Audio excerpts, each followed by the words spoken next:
আপোনালোকক কেইটামান বস্তু দেখুৱাব খুজিছোঁ, কেইটামান কথা ক'ব খুজিছোঁ। আপোনালোকে দেখিছে যে অসম চৰকাৰখন কাইলৈ 26 জানুৱাৰী পালন কৰিব। অসম চৰকাৰে প্ৰায় 9 বছৰ, কেইদিনমান আছে আৰু 9 বছৰ হ'বলৈ।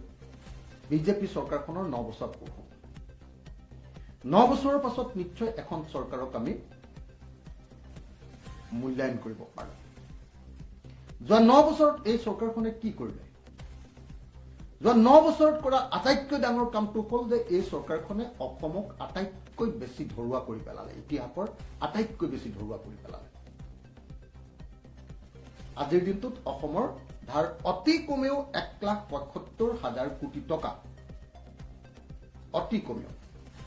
এইটো অহা বাজেটত গোটেই হিচাপটো ওলাই যাব, কিন্তু যোৱা 31 মাৰ্চলৈকে, যোৱা 31 মাৰ্চ মানে 2024ৰ 31 মাৰ্চলৈকে, 24ৰ 31 মাৰ্চলৈকে সেইটো আছিলে আপোনাৰ 1,50,900 কোটি টকা, আৰু এতিয়া এইটো অতি কমেও 1,75,000 কোটি টকা। ধাৰ লোৱাৰ ক্ষেত্ৰত আমি একদম সাংঘাতিক ধৰণে আগবাঢ়িছো।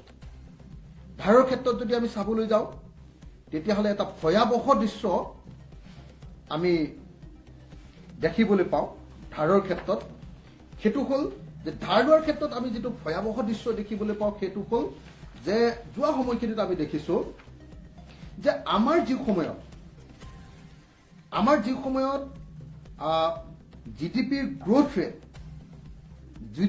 গ্ৰোথ ৰেট যেতিয়া আমাৰ 13.33% হৈছে জিডিপিৰ গ্ৰোথ ৰেট 2023 আৰু 24 বৰ্ষত, সেই সময়ত কিন্তু ঋণ বৃদ্ধিৰ হাৰ হৈছে 19.50%।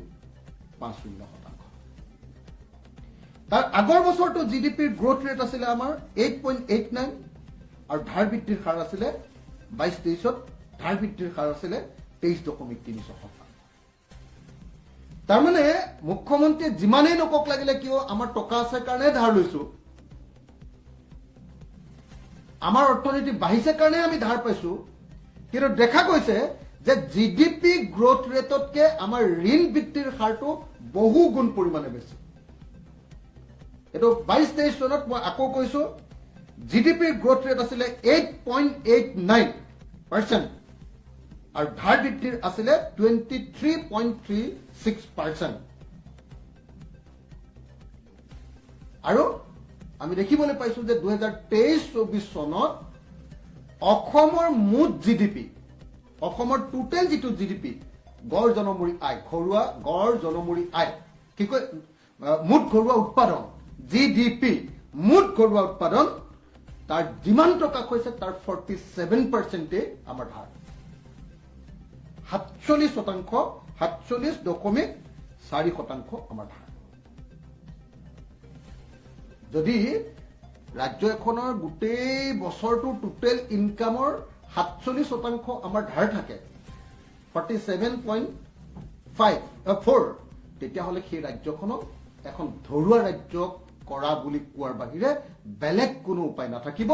আৰু মুখ্যমন্ত্ৰী হিমন্ত বিশ্ব শৰ্মাৰ দিনত যিটো কাম কৰিলে, সেইটো হ'ল অসমৰ মুখ্যমন্ত্ৰী হিমন্ত বিশ্ব শৰ্মাই অসমক ধৰুৱা ৰাজ্যত পৰিণত কৰি পেলালে। এইটোৱে আটাইতকৈ ডাঙৰ এচিভমেণ্ট মুখ্যমন্ত্ৰী ডাঙৰীয়া।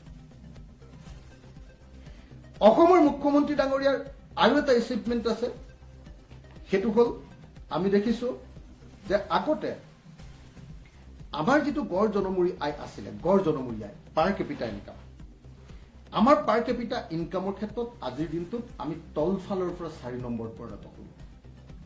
পাৰ কেপিটা ইনকামৰ ক্ষেত্ৰত আমাৰ পাৰ কেপিটা ইনকাম, তেওঁলোকে কৈ আছে যে আমি ধনী হৈছো, কিন্তু তুলনামূলকভাৱে আমি দেখিছো যে আমাৰ পাৰ কেপিটা ইনকাম আগতকে কমিছে। পাৰ কেপিটা ইনকাম আমাৰ আগতকে বহুত কমিছে। মই আগতে আপোনালোকক দেখুৱাইছিলো যে 1960-61 চনত আমাৰ যিটো পাৰ কেপিটা ইনকাম আছিলে, সেইটো আছিলে ভাৰতৰ 100 টকাত আমাৰ 103 টকা, আৰু বৰ্তমান ভাৰতৰ 100 টকাত আমাৰ 73 টকা। আমি পাৰ কেপিটা ইনকাম বা গড় জনমূৰি আয়ৰ ক্ষেত্ৰত একদম সাংঘাতিক ধৰণে তললৈ আহি গ'লো। ভাৰতৰ ভিতৰতে আমি 4ৰ্থখন তলত থকা ৰাজ্য, 4ৰ্থখন তলত থকা ৰাজ্য। গতিকে মুখ্যমন্ত্ৰী মহোদয়ক আমি 26 জানুৱাৰীৰ পূৰ্বে এটা আহ্বান জনাব খুজিছো যে উফাইদাং মৰা কথাবিলাক বন্ধ কৰক।